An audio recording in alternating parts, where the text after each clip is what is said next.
Hey everybody, this is Randy from bokehimage.com and dread242.com. So here's my almost finished project, the Holga 120GN. I was attempting to seal up all of the light leaks in here, and there's still one or two more things that I want to try before I consider it complete. But I wanted to take a moment to show you what I did. So this is it, the Holgaroid with a bit of a Borg twist. As you can look, it seems like it's been fully assimilated by the Borg. What we have here is a Holga 120GN, has a glass lens and a flash hot shoe mount on top. On eBay, I picked up this Vivitar flash grip, which originally was meant to hold a flash on top, and it has a built-in cable release that goes to the Holga, and this is the cable release kit that you can buy pretty much anywhere for Holga. Also have from the Impossible project on the back, I have a Polaroid instant back. I also found on eBay this waist level viewfinder, which allows me to look down into the viewfinder and compose my shots without having to look through the provided viewfinder that comes with the Polaroid or the instant back. I found those to be kind of awkward to use.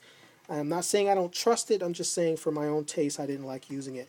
And just for shits and giggles, I put the Gadget Infinity flash trigger, or a wireless flash trigger on top, which, you know what, that does work. Here I have a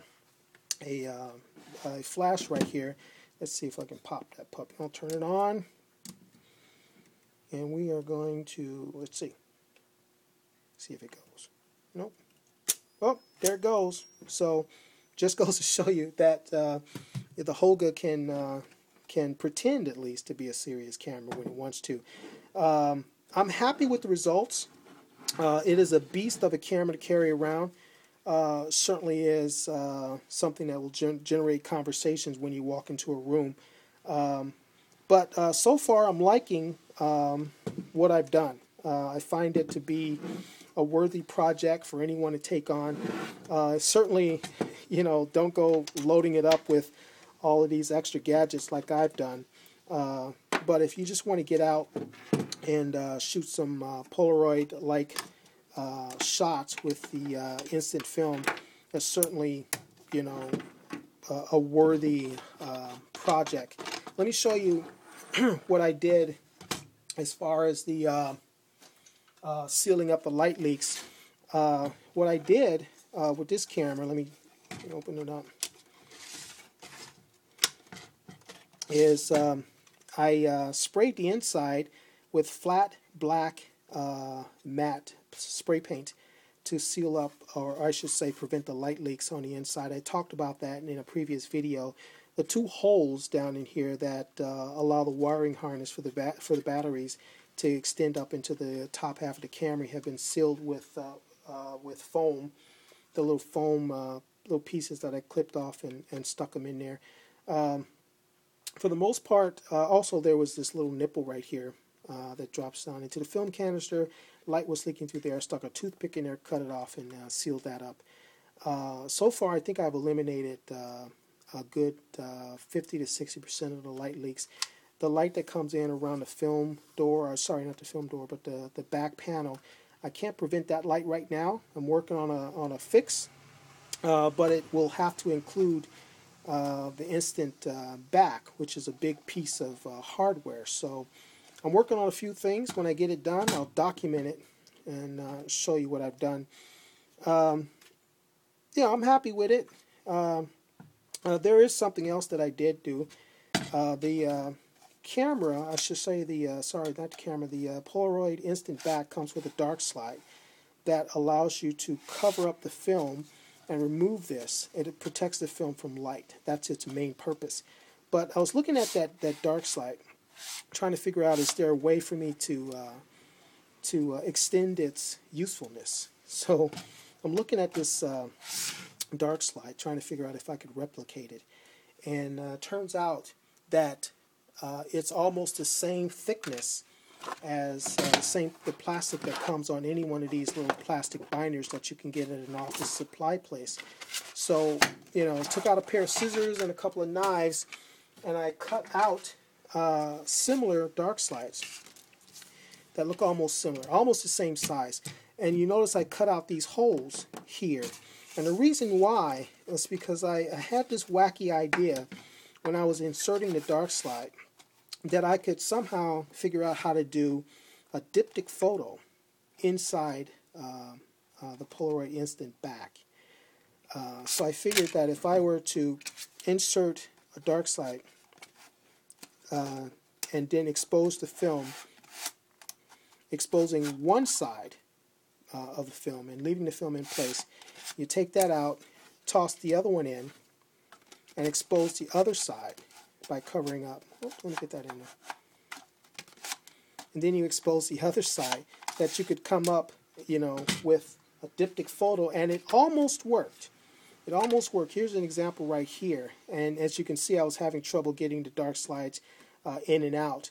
But for the most part, I got one photograph on here, or I should say one shot looking one direction and another shot looking another way. So that's probably the first in-camera diptych photo. Here's another one I did in the back of the house. I don't know if you can see that, but I'm looking one direction here and a different direction here. So it did work. My theory was proven. It's kind of a funky cut job with my pair of scissors, but you know, you get the gist of it. I'm going to work on this maybe in another couple of weeks and try and come up with a more precise cut. But for the most part, it worked. That was kind of fun. In-camera diptych photos with the Holga.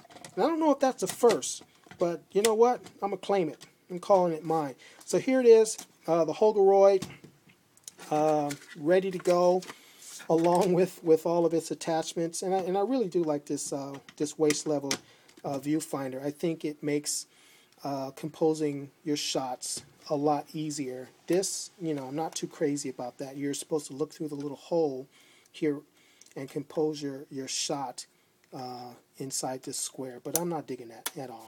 As far as the flash grip and all of that stuff, I probably will not be using it that much, but it is fun. You have to admit it certainly is an eye catcher. I probably will take it out in public a couple of times, but the moment I get laughed at and accused of being a tool, this thing goes in the closet and probably never see the light of day again. I also picked up a wide-angle lens, the Holga Wide. You know, it's you simply snap them on the front of the camera and have at it. I'm looking forward to using that. I've seen images of the wide-angle lens. The images aren't all that wide angle, but you know, it's different. It gives you a little something different for your Holga. So I'm looking forward to doing that. So also, one more thing. I bought the 35mm kit, which comes with its own 35mm mask that you drop inside the camera. But I really hadn't planned on using the 35mm kit, which also comes with these neat little stickers, which allow you to help count your clicks when you're advancing your film. And the reason you want that is because this door that comes with that kit, that 35mm kit, has a sealed up window. Okay, so you cannot see like on your typical Holga camera. You have this little red window. Light leaks through and exposes your 35mm film, so you have to put gaffer's tape or duct tape or something over that. But with this back, you know, that eliminates the thing that you have to worry about, sealing up for light leaks. So I'm figuring on using this all the time, whether I'm shooting 35mm or 120, and just getting in the habit of counting my clicks. It's like a gambler counts cards at a casino. So there you have it. That's what I've done. I'm proud of it. Going to work on the whole in-camera diptych thing, which should be kind of fun. But this is it. The Holgaroid Borg style with flash trigger. I can't think of anything else to put on here. If I do, if you have any suggestions of what I can bolt on here to make this even more god-awful, you let me know. Oh, is this still working? Let's see. Oh, nope. Shut off. No problem.